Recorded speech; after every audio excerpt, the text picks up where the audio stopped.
Celtics Reddit podcast. Marcus Smart is so good.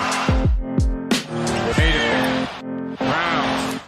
Got it. Shot three. Hello and welcome to the Celtics Reddit podcast presented by Celtics Life. Ben Vallis here, or as I go by on Reddit, Brutal Gash. Thank you for joining us. Hope you're doing well.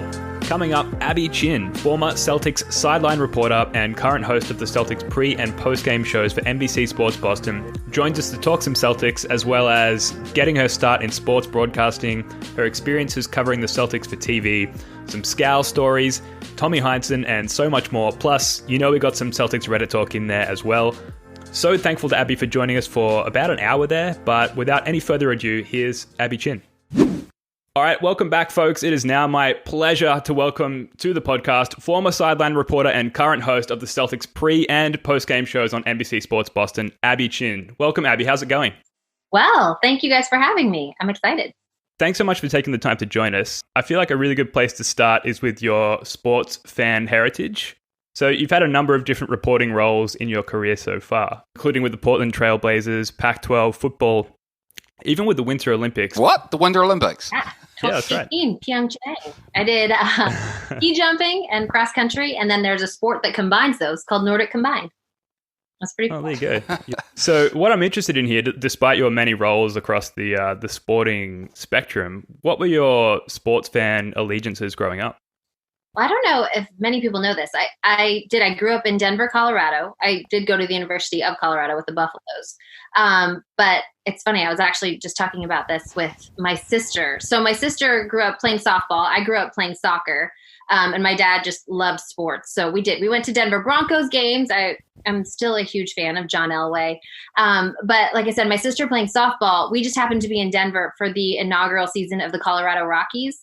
And at that time, they didn't have their own stadium. So they were playing at Mile High. And so there was just a ton of seats, a ton of tickets available. I think we went to, probably maybe 20 games. And it was that inaugural season. So everyone was really excited. There was a lot of cheering in the stands. It felt like going to one of my sister's softball games. Obviously, the level of play was very different, but it was so fun. And those are some of my fondest memories. So I grew up watching, loving Denver teams. And then my first internship in college was at a local station in Denver. So I got to go to Nuggets games because back then the Nuggets were, fourth on the totem pole. And so they sent the interns there. I got to hold the microphone in the scrums.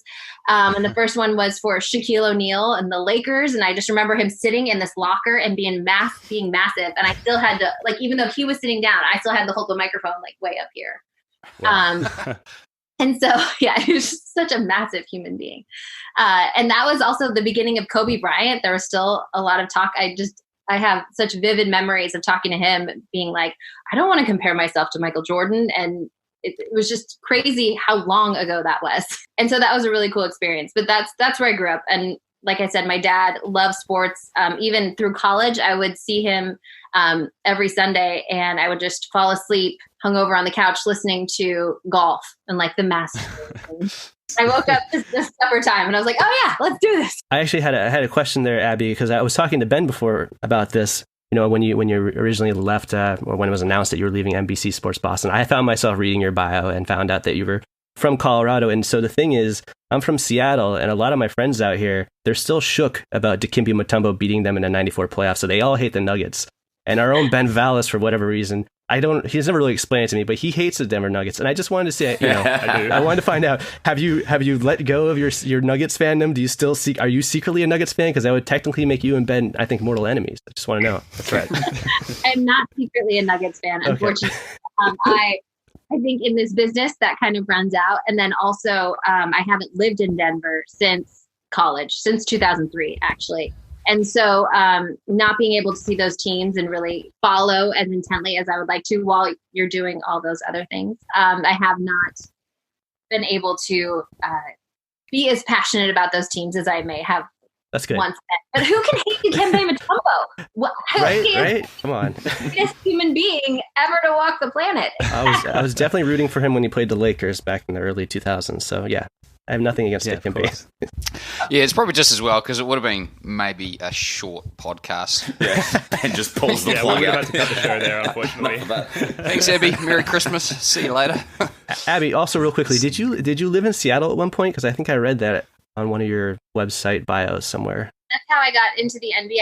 I lived in Seattle, but I worked it was Comcast Sportsnet Northwest at the time. They're now NBC Sports Northwest now. And we moved there. My husband got into an entrepreneurial incubator program. We moved there from Alabama, so it was very different. But we moved to Seattle from Alabama, and then Birmingham, Alabama. And I was just doing freelance, filling in on there was a radio show, and in radio, they have really long breaks. And so to put radio on TV, you want to have something to come up in between. And so I was just doing that. And then that's how I got into the NBA, because in Portland, it's the only professional game in town is the Portland Trailblazers. And so that was a really cool time too. I was there for Damian Lillard's first season when they drafted him. There was a crazy year when Nate McMillan got fired and Caleb Canales got named head coach in the middle of the season. And that was insane. I love Caleb to death to this day. He's like one of the best people in the league, but to name him the head coach was pretty baffling. And then What a vote of confidence for my mate Caleb. He's wonderful. At the time he was, he'd worked his way up from the video coordinator, and which, Spoelstra's done. We see that all the time, Frank Vogel. But I guess baffling, I just say that purely from a media perspective. All of his interviews were so short, and I don't remember him saying anything like remarkable in any of them. And he's such a great guy, and I love him. And it was just funny to think that all of that was just thrust upon him in this crazy, crazy season. So, and then the next year they drafted Damian Lillard, and the rest is history. So we've got a question here from a Reddit user, LeetSpeak, who asks, were you set on a career in the sports industry, and do you have any learnings that you can share in terms of getting from where you started to where you are now? I've told this story a lot. Growing up, I didn't have any idea what I wanted to be. I grew up I loved the Today Show here in the States and wanted to be Katie Couric. And then I got to college and I took a sports broadcasting class, and that opened my eyes. I didn't know that you could just do sports. And I thought that was amazing. I love sports. This is exactly where I want to be. And then I also did some graduate work in print journalism. And I sat on the city desk for the Denver Post, and that is hard news. You're listening to police blotters. You're answering calls and following different leads, and going to house fires, going to city council meetings. And after, a few months of that, I was like, yeah, I want to do sports. This is where I would like to focus on the happy things that are going on in the Of course. And so my first job out of college was at ESPN as a production assistant behind the camera at ESPN Classic. So they focused on long form documentaries. And I just happened to get the job. I had applied for an internship 2 years before that, and they were looking for diverse hires. And so I checked that box twice, being a woman, and then my last name is Chin. So I got lucky enough to get that call. And they called and said, would you want to talk? And I was like, no, I'm in the car. I'll be there like tomorrow. Where's Connecticut? Can you just give me an address? And so that was a really cool experience. And I eventually, Classic got absorbed, and I got to work on remote production. So I got to do like Monday Night Football and the X Games and the women's NCAA tournament. And so that was an incredible experience. But then I realized that if I was going to do on air, I needed to make the jump sooner than later before I got too old to do it and too tied down. So the only station that called about my tape out of ESPN was in Montgomery, Alabama, which I don't know if people in Australia know where Montgomery, Alabama is. But people in New Zealand do, but that's just the more geographically literate. Deep south. And so I was a one-man band in Montgomery, Alabama, which was crazy. So SEC football down there is really, I think, the only place that I've experienced fandom equal to what we see here in the Northeast with the Patriots and the Red Sox and the Celtics. It's just they care so much about those teams. And so that was a great experience. The only thing that dampened it was, like I said, I'm a one-man band, so I'm carrying this huge camera around. There's like monsoons going on, running back and forth, and then I had to somehow figure out how to get myself presentable on camera to deliver this stand-up. And I was making $9.50 an hour at that job, working part-time, and I got laid off like 3 or 4 months later. And so thankfully, someone saw me at one of the Nick Saban press conferences and brought me to Birmingham, Alabama. And so I got picked up there. And then we moved to the Pacific Northwest. And then that's how I got into the NBA. And the folks here at NBC Sports Boston saw my work in Portland. And so that's how I got over here. That's awesome. It Interesting. sounds like that's like the nature of sports journalism. You just get moved around, traded around almost like a player. Is it kind of like that with everybody else? Yes, I think so. I think that was one of the things that I tell people is that you have to be open to any and all opportunities. And that's one of the things I think that was more difficult for me following being laid off this time around, is that it's totally different for me. I have a family. I have 2 children we love our community. My daughter loves her school. And so it's not easy for me to, if Atlanta calls and they want me to do part-time for 20 games, I can't just pick up and do that this time around. Yeah, sure. So you've been with the Celtics as a sideline reporter since 2013 and a beloved face, beloved voice of the Celtics broadcast globally. You're on TV here in Australia, believe it or not. And I think most people listening know that earlier this year, NBC Sports Boston had to let a bunch of people go, nearly 20 in fact. But in your case, there was this amazing fan backlash and a lot of fans were basically protesting or even campaigning to have you brought back. Can you talk about what that was like from your perspective? It was amazing. It was wonderful. So I found out on a Monday, the layoffs, we had us all, they called us all in and not called us all in, but we were all kind of lined up, scheduled, and then told the news. That was on a Monday. And that was heartbreaking. I mean, I had my dream job. I have one of the best jobs in the entire world covering the best franchise in sports. I got to travel with the team. I was there every day and I tried really hard not to take it for granted. And so to have that kind of taken away was heartbreaking. And then the news broke publicly on that Tuesday. And so then to see the response on social media, it was just so uplifting. I was so down and I feel like it brought me back up and made me feel so wonderful and valued and appreciated. And it was incredible. But it did get to a point where it's too much because I had to mentally realize that nothing's going to change. It wasn't, Sure. This was the situation. And I had to mentally come to grips with that. And I was in denial until my last official day was October 9th. And the next day I just, I don't know. I went to my husband and I said, we got to get out of here. We're going on a road trip. I can't be here. I can't be in Boston anymore. We just got to go. So It was wonderful. And then to see the response now has been so great. I'm so thankful. Yeah, we were curious. I mean, there's a lot of fans are curious about the situation. I imagine there's some things you're not allowed to talk about, but we were curious, when that happened, did they tell you that, maybe the door was open for you to return if things got back to normal, or was it just sorry, this is how it is. Good luck. In all things of this pandemic, I mean, no promises were made. I don't think anyone knew, anyone still knows, everyone is still kind of trying to figure things out at the last minute, considering this short off season, everything's different. Everything is changing. It changes from day to day, week to week. And so, no, it was the NBC Sports Regionals were cutting sideline reporters across the board. They're not going to have sidelines this season at all. And so, that was just not going to be an option for me. And while I have great relationships with those people, obviously, if Kyle hadn't left, I would not be back. Yeah, we were wondering about that as well. So, I mean, when did you get an inclination that you might be able to return? Was it, after Draper got that new play-by-play role, or was it ongoing conversations, or how'd that come about? Yeah, as soon as I heard Draper was leaving, and it was Scal and I have the same agent. So as soon as I heard Draper was leaving, I called all my bosses. I called anyone who would answer the phone, and I said, I want an opportunity to do this job. I think I can do it well, and I want it. And I had to audition for it, and thankfully, it all worked out, at least for this season. We'll see how it goes. And I'm just so grateful to be back. And it's funny. Everyone's like, it's like you never left. But those 3 months were pretty etching for me.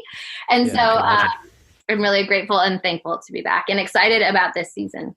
That's awesome. I mean, as soon as I heard that Draper was leaving, that was my first reaction. I think I had actually gone on Twitter and was like, well, now bring back Abby. She can be this new studio host. There's a role. A roster spot's open. Bring her back. So it's awesome that it worked out for you.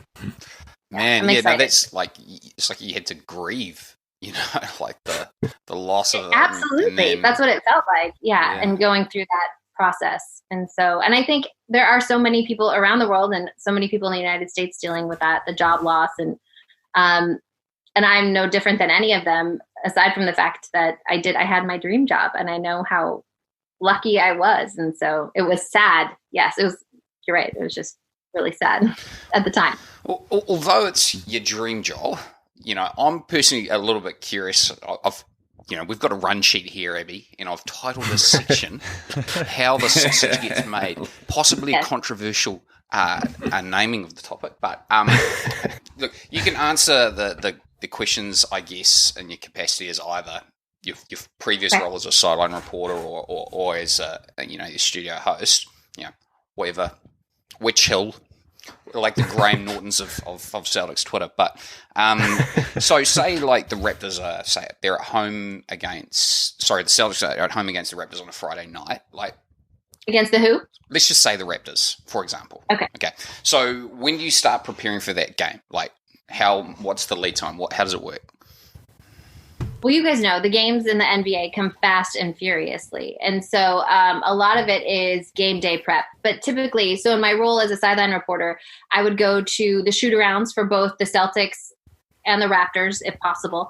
And then, so that's usually around 10 or so from 10 to 1. And then I would do something with our insiders online, either on Periscope or Instagram Live or Facebook Live, whatever was the hit at the moment. And then I would go home and transcribe everything, all the interviews that we got, and then get ready, which takes some time, and then head over to the arena, usually for, a 7:30 game. I'd get there around 4:30. And then once pregame starts, so the home coach speaks 115 minutes before tip-off every game. So once Brad speaks, it's like you're running and gunning. You talk to Brad, you talk to the away coach, and then locker rooms open 15 minutes after that, and you're in there for a half hour, and then our pregame show is going, so you're doing all of that. So it was a lot of fun, a lot of hustle and bustle. Now it is different. Being in the host role, I don't go to shoot-arounds, and not to mention the pandemic, we can't go. So I still am logging into the Zoom press conferences every day and listening and asking questions. And then it is the night before, I try to get a general, a note card of, starters, weights, numbers, where they are. And then throughout the day, just kind of adding little nuggets and notes that I want to keep in mind for the shows. And then now, because they don't even want us in the building longer than we have to be. So for, a 7:00 game, we have a 6:00 show. I'm usually there around 4:30, 5:00 and meeting with the producer, and then it's go time. So it's one of the things that I'm most excited about this year is that we are going to have a number of different people in and out. We're going to have Big Perk for as much as we can. It's going to be me and Scal, but he also is calling games full time because of the loss of Tommy. And so he's got his plate full as well. And we have Chris Forsberg and Chris Mannix and the whole crew. Lots of Chris's. So you kind of answered quite a lot of my questions there. But no, that's great. Let's as many birds with as few stones as possible. But when you are preparing, what are you kind of like looking for? Like you see you're filling out that note card, you got weights. Oh, that was an interesting one, I thought. And weight, just so I can know like off the top of hand, oh, well, he's 6 inches shorter. Yeah, of course, like that's not going to be a great match. Right. What other sort of things are you like looking for? Do you have a particular, like, because you have to do this so regularly that you're going to have, I would imagine, some sort of in your head, you're like, oh, that's going on my little note card. How do you do it? How do you filter out stuff. As you're reading through, articles of the day and or listening to something, we also have Dick Leip, who I will tweet about a lot. He's our stats man, and he is incredible, and he gives us a stat packet for every game that is on air. So the national games are different, but he gives us a stat packet. So I kind of pick some nuggets out of there. I like, it depends on where our focus is. Obviously, during this preseason, a lot of talk about Jalen and Jason. So I'm really digging for any numbers that I can find to talk about them and describe where they're going, where they're headed, what changed about their games in the bubble. It is very different from my role as a sideline. And I will tell you, the first few years, so I did that for 7 seasons, the first couple of years, I was at every press conference and I would have 10 to 15 stories that I was going to have ready for every game. And I would type them all out on my computer, and then I would write them all out on note cards, and I would practice saying them, and I had them, and I was just ready. I wanted to be able to sell it for any moment. And I still remember I had a card about Vitor Favorani, who for some crazy reason started at center my very first season. And and I had this card about him being ambidextrous, that he threw a baseball with his left hand, but he, shoots with his right or something like that. And I never got that into a game. And I just remember staring at that card over and over and waiting for Vitor to do something with his left hand. And I was like, I got this. I got this. But so over time, I have gotten a lot more efficient. And then also with the birth of my children, I have been forced to get a lot more efficient. So my workflow changed a lot. And typically during the day, after shoot-arounds, I would call my producer and say, these are some of the things that I feel like are the big storylines. And he would put his input, and then I was able to focus on 3 or 4 stories and really kind of dive into that and decide how we were going to tell those stories. But it is different being a host, because now you have to be aware. And then the other added element of that, I can't just focus on 3 or 4 stories. I mean, you have to be, it's the whole game, and it's also the whole league, which I am obviously staying up on and staying current on throughout. But the other added element is Scal, and Scal loves to challenge you and challenge anyone. And it's one of the best parts of his personality. It's also a challenge that I am going to be dealing with all season long. And so I have to be prepared for that. And so that is why I try to have as much ammunition on my little note cards as possible. As far as your own personal routine goes before the games or whatever, I don't know, is it something similar to a player? Do you kind of psych yourself up? Is there any moment of the evening where you do the KG thing and have a PB&J sandwich at a set time or something like that, whether it's superstitious or just your own thing? Is there anything that you do sitting on the No, nothing like that. I do wish I got in a game day nap every day. I don't do that. I'm not a good daytime napper, and I think that would be really helpful with the kids, because even when I get home, the kids are up at 7 and it's go time no matter what I did the night before. And so I don't really have that kind of routine. I will say, doing my own hair and makeup, that takes a lot of time. And so that is a very set routine that I am just trying to get through and bulldoze through and do as quickly as possible. And it is the same every time. But no, I don't do anything to psych myself up. Maybe I will, and maybe I should here in the pre and post game shows, because some of those post game shows go long. It's helping us, this whole Zoom situation, because in the past the Celtics are one of the slowest teams, because we have to wait for them to shower and get dressed, and then they will eventually make their way over to us in the post media or the post game scrums. And so with the Zooms, and they got to get out of the arena, they don't want them there too much longer, so they're coming faster, so that's good. But the post-game shows can go long as you're waiting to hear from Jason Tatum, and you want to hear about that game-winning shot and all of that. And so it is a little different. I'm open to suggestions. Peanut butter and jelly sandwich. I think that's a good start. We'll put it to the Reddit community. Great place to start. They'll recommend a routine for you. That's a great idea, actually. I should start just having one in my bag for post-game. So yeah, it worked for KG. Well, KG would also bang his head against things. Maybe you could, find something padded you can slam your head against. Yeah. Run for the station. I also don't want to get too sweaty before. So That's true. It makes my hair worse. We've got a question here, just going back on the Scal thing. This question's from Reddit user ACFox13. What's your strategy to calm Scal down when he starts getting heated? He appears to steamroll over the others on the air now and then and either doesn't notice or doesn't care. I actually saw this on the forum and I tried to think of what my strategy is, and I unfortunately don't have one. My strategy is to not get too worked up to not feed into that and not to egg him on any more than is good for television. And so I'm trying to, Scal and I go way back. I mean, we've worked together since it's been 6 seasons now for him. My first year in this role, he was still was his one season as an assistant coach at Golden State. So we've been doing that, and it's been really cool to see him transform and grow. And he, when we first started, he was coming to me and asking me for advice, and then he eventually got on Fox and now has his own radio show. And so he's like, Abby, come on. Don't talk to me like that or something. He's got a big head now. Telling me what to do. Yeah, you're not. And so it's been cool to see and cool to be a part of. And now we get to, I think, develop our relationship in a different way. And I like that he pushes me. He challenges me. And I think it makes me better. And so I'm looking forward to seeing where that takes us throughout this season.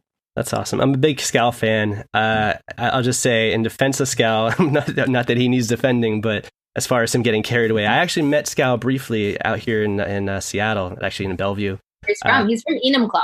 Right, yeah. And so I was at a restaurant. It's a little gastropub, which unfortunately had to just permanently close. And Scal sat down like literally right next to me. And me being, I swear I'm the biggest Celtic fan in this entire state. If there's a bigger one, they should let me know so we can hang out. But Scal sat down, and I had to say, Scal, I watched all the games. I'm a huge fan. And then he was with his wife, and she just wanted to talk about the Celtics. So we sat there for about 5 minutes talking about like Jordan Mickey. And I got the sense that he wasn't going to stop unless I said, hey, Scal, maybe get back to your wife. So I actually had to cut it off. I think that's just his personality. He seems to be genuinely he just loves to talk about the team. And, I'd love to have him come on the podcast and talk to him more. But that's just... Loves to talk hoops. And I unfortunately will not be able to sway him to get on this podcast. That's fine. So. That's fine. It's worth a shot. So a couple more questions for you, Abby, from our fans on the Celtics subreddit. There was one from Leet Speak, and you actually covered it. You're so good. You're covering all of our questions beforehand, but she was asking about your hair and makeup and whether or not you did that on your own. But I just want to say something real quickly about her. Leet Speak she's one of the most popular members of the Celtics subreddit, and she's actually a moderator. She's helping like clean up the riffraff and manage the game threads. And she's great. And she's also Chinese American, and she wanted just to mention that she loves seeing representation, especially in basketball, which has, a huge Asian American following, but isn't, it's often overlooked. And she just wanted to say that she really finds it empowering to see you covering the Celtics. I just felt like we should mention that. Thank you so much. And I think it is cool to be that. And I think that's one of the most frustrating things when we talked about the layoffs was it was me and Sherrod, which is a big piece of diversity that I think they're losing. And it was, or that they lost at the time. And I don't think it's to anyone's fault. It was, like I said, the sidelines and then contractual obligations. But that is really wonderful to hear. And I'm here and available. And please feel free to reach out if you have any questions or if I can be of assistance in any way to anyone. I am not regularly on Reddit, but my husband is. And so he checks from time to time and gets alerts if, I'm like rising up to the top so we can see what the conversation is about. Smart man. Now the hunt to figure out who Abby Chin's husband on Reddit begins. I'm kind of aware. But I think that's really cool. And I didn't grow up, honestly, following basketball. I mean, I loved all sports and I loved the NBA in general and, always watch the finals, but I didn't really, I didn't grow up playing basketball and I didn't dive into the NBA until I got to Portland. And I'm just so grateful that is where my path led me, because I think I love the sport. I love the personalities. I love the league and how progressive it is. And it allows athletes to really be themselves. And I think it's such a great place to be. And I enjoy working every day is different. And I know that it's such a cliche, but I've never worked a day in my life. That's awesome. That was another question we had from Horseshoe Overlook. He was asking if you follow Celtics Reddit, so it's good to answer that one. And then Pit IV20 wanted to know if there was anyone else in NBC Sports Boston who might follow Celtics Reddit. He seems to say that he's noticed certain topics that come up that he seems to think originate from Reddit, but he wasn't sure. Oh, for sure. Yeah, Chris Forsberg is the number one suspect for me. I don't know if he participates in anything, but I know that he's savvy. He's in there sometimes checking some stuff. Max Letterman, I don't know if he's the head of Weird Celtics Twitter, but he has taken the mantle to give them a voice. He is all over Reddit. And then Mark is our graphics guy. This is bad. I should know their official titles, but he is a main part of our broadcasting team. But he also has an eye on it as well. I'm not sure anybody is actually like active and firing back at some things, but there's no question we have. And you have to be aware of it because it's a big part of the conversation when you're talking about the team.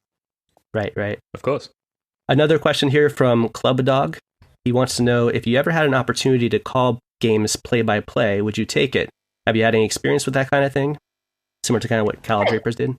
I would absolutely. I don't have any experience. And Scal and I joke all the time. I'd be like, so, balls up. What do you think, Scal?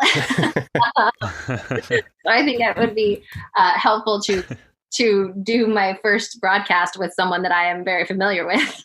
No, but I would love to take on that challenge. I think it's something that we don't see a lot of, and hearing that female voice in that role. And obviously one of my idols is Doris Burke, and I think that she's incredible, and no one does it better than her, man or woman. And I think that is as Brad Stevens likes to say, that would be a growth opportunity for me. I have not gotten that chance, but I would absolutely welcome it and be open to it and love to learn and see where that could go. Do you have an ideal role? I mean, obviously you covered a lot of sports. You mentioned you covered the Winter Olympics. Is there an ideal role outside of being a host of the Celtics post-game show that you just would love to do someday? No, I think this is it. I think I do realize that the sideline role has life expectancy. And so I always saw myself kind of transitioning into more of a host role. And I love that. And I want to see what that will bring out of me and what we can do and how much fun we can have. And I want to continue to grow in that role and in my profession. And then, from there, right, everybody wants to be Ernie Johnson. That would be amazing to be on TNT, just hanging out with those guys, watching basketball. Mm-hmm. But that is something with the layoffs, and it made me confront and try to figure out ultimately what I want to be doing. And I have to tell you, I did not find the answer during that time. And I think that I don't know how much of that has to do with that my life is so different now with the kids. And so you can't just pick up and move anywhere. Or if it's that for me, it's NBA or nothing, because I love the game. I love the sport. I love everything about it. And so that was going to be a tough decision for me. So Abby, I had a question actually around this. So watching, nationally televised games, and sometimes I watch opposing teams' local broadcasts, I noticed there does seem to be a bit of a spectrum on how much team-centric bias sports broadcasters have. And the Celtics, we've always had a long tradition of being on one end of that spectrum. There's a long tradition dating back to Johnny Most and Tommy Heinsohn, where Boston's obviously presented as the good guys, and then the other team's very much the enemy. So I was just curious, what's your personal approach, and how do you try to maintain a level of objectivity when you're covering games, and how do you normally approach that kind of situation? There's no question it's a challenge, but the reality is that when the Celtics are doing well, or when the team that you're covering, whatever that is, and the fact that I am with them every day, when they're doing well, it's better for me. Everyone's in a good mood. Everyone wants to talk. They're happy to answer your questions. They're happy to see you. They're not angry walking around all the time. So I feel like that's a big part of that bias. Is it's not necessarily that you want them to win every game. It's that it's better for me if they're doing well and playing well. And so there is that. I have never received any sort of criticism from the Celtics saying that I couldn't say something or that wasn't Celtics centric enough. But the reality is that is who our audience is. Being on the regional broadcast are Celtics fans. And so it is our job to educate them about the team and take them behind the scenes, let them know. And that's how I viewed my role, is to just let you know where the players, what they're thinking, what they tell us that they're thinking, where their minds are at, so that you can have a better understanding of what they're going through, what they're experiencing in that moment. And so while objectivity, I think, is a tough thing to achieve in that role because you are so focused on that one team. But I love listening to Tommy Heinsohn, and I love listening to, I think it is a challenge to find that balance. And that is something that a lot of us struggle with. And it also depends on the franchises that you work for. Do you find yourself at this point, having covered a team for so long, that you feel like a fan? Do you get upset when they lose? Is that something you try to put behind you? Or Yeah, Abby, are you one of us? Really? I don't get upset. I've never cried over a loss. I do feel like, when a season ends abruptly, how 2 years ago in that final season with Kyrie that ended in the second round of the playoffs when, the Celtics were supposed to go to the finals. I thought I was going to be riding on a duck boat with Mike and Tommy, to have that kind of ripped away. It's not unlike, on a smaller scale. I went through the same emotions with the layoff, I think. It's just like something that was there, that was certain, that was going to happen, and then it's just gone. And I think that we're all kind of experiencing a lot of that during this pandemic. But it is sadness. But I haven't ever cried. Does that make me not one of you? No, it's mainly... I cry daily, but I mean, that's just me. Mainly, Abby, the main thing is that we wanted to make sure that if you ended up, if things hadn't worked out and you ended up, sideline reporter for the Sixers or something, you would have taken the Anna Horford route and just kept tweeting about how much you missed us. That's all we wanted to... I think that's fair. I think that those loyalties will always be there. And that's something I will say, and I have said it, the Celtics franchise is like no other. And I appreciate them so much for believing in me, because I wouldn't be here if I didn't have their support. And so I'm grateful to them. And yeah, I will always be a Celtics fan. I think it's been too long. We've been through too much. So I'm in. For sure. Well, I mean, we're about to start a season, so I guess we should probably just ask, what are your honest expectations for the group this year? How do you think we're going to fare? My honest expectation is a championship, right? Banner 18. That's only correct answer. I do think the East got tougher. I am excited to see where Jason Tatum and Jaylen Brown go with this added responsibility.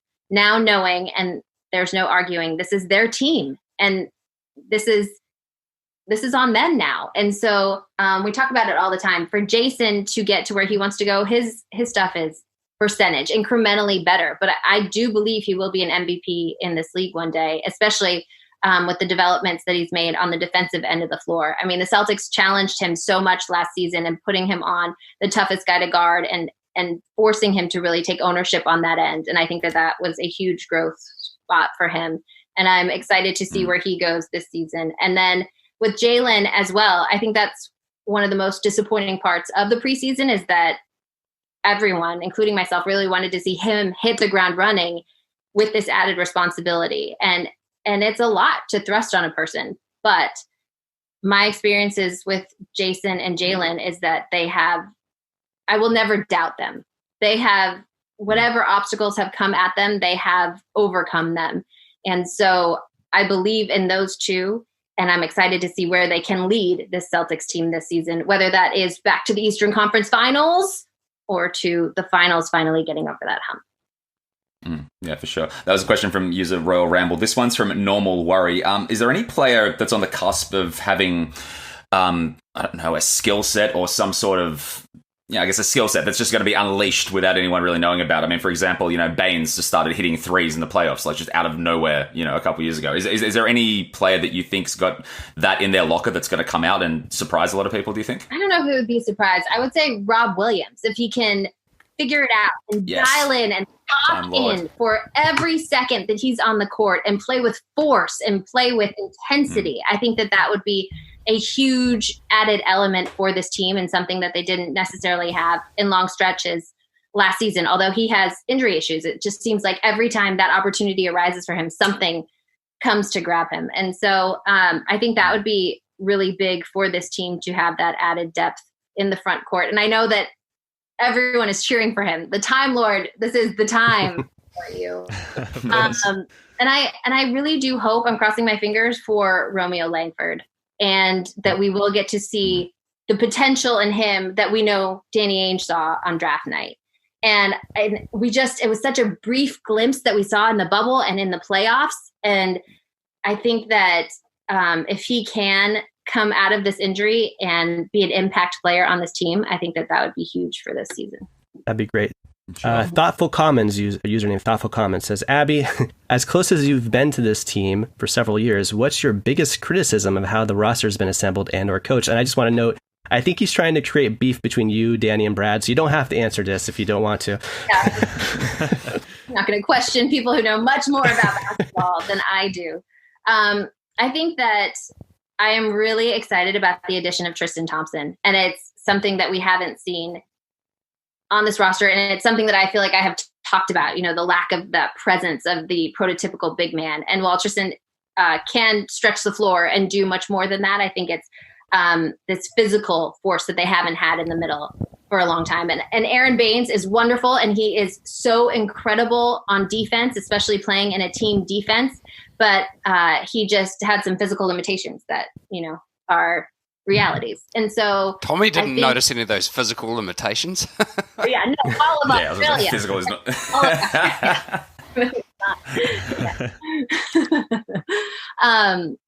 And so I think that everything that the Celtics have done, you see why they did it, and you see why that decision was made. And I can appreciate that. It's so funny with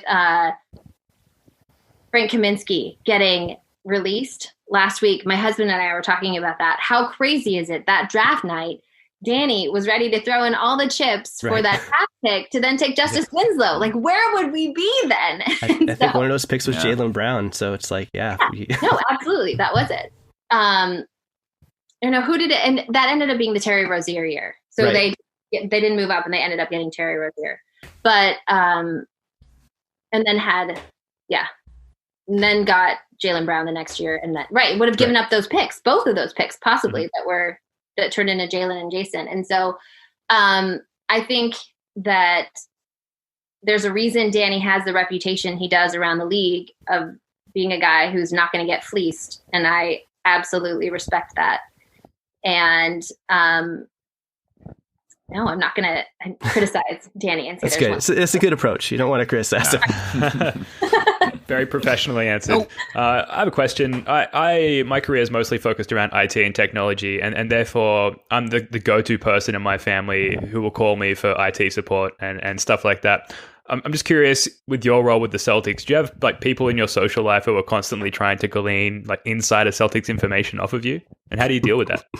Funny question. I talked about my husband before. So my husband is a huge basketball fan. He grew up in Kansas, went to the University of North Carolina, and he is in a very competitive fantasy basketball league.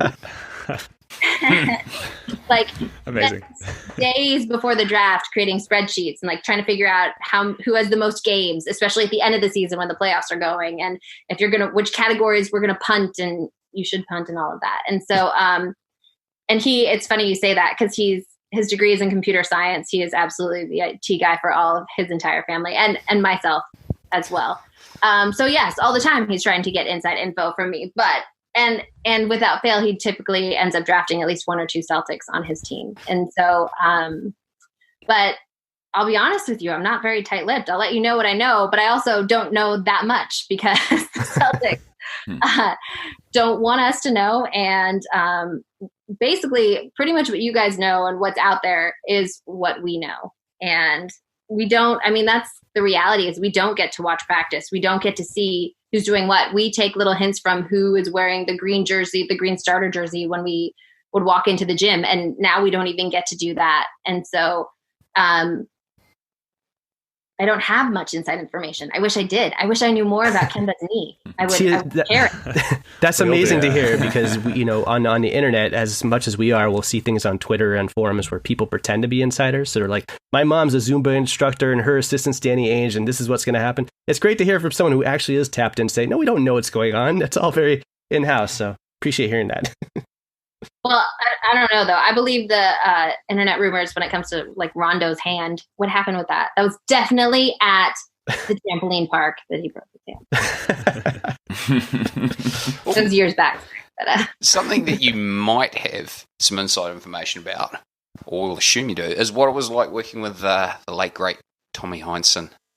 If you were to tell a story that sort of encapsulated your, I guess, feelings for and memory of Tommy, what would it be?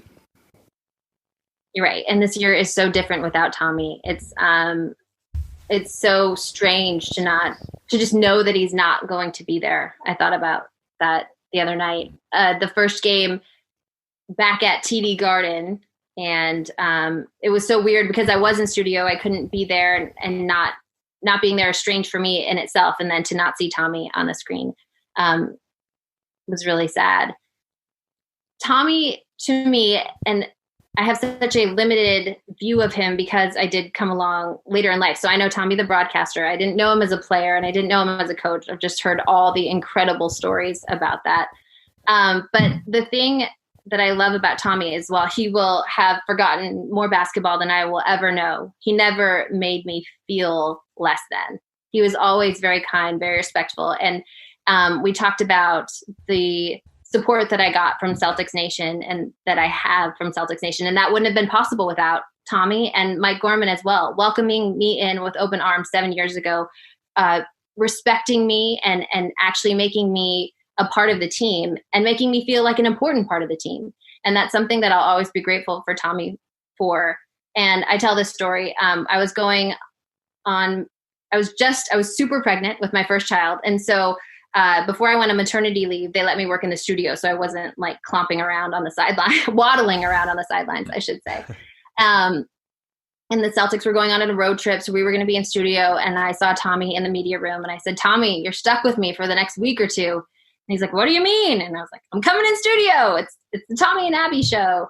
And he was like, don't you worry about a thing. We're going to make great TV. It's going to be wonderful. I got you. And it was just so wonderful. That's the kind of teammate he was. He was there and for you no matter what. And I think that is something that's pretty rare. Tommy was one of a kind. And so I really appreciate and I'm so grateful for the time that I did get to spend with him. Awesome. That's great. Appreciate you sharing the story as well. I think that's a unique viewpoint on Tommy that most people haven't heard, with all the publicity that's come out after his unfortunate passing. We've got a few rapid fire questions to throw at you here, Abby, before we run out of time, which we're very much about to do. We've got just a few minutes left. So I'm going to throw a few of these questions at you very quickly. And we're just looking for some short, snappy answers before we wrap this one up. So the first one's from user Rascal Mendes, who asks, what's the loudest opposing arena with the craziest fans in the entire league?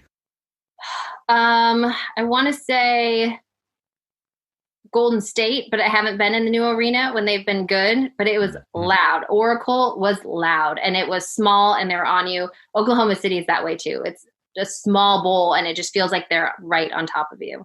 And then the band in Milwaukee, those two playoff series back and forth, maybe there were three, but there's a band in Milwaukee that's right behind where reporters sit.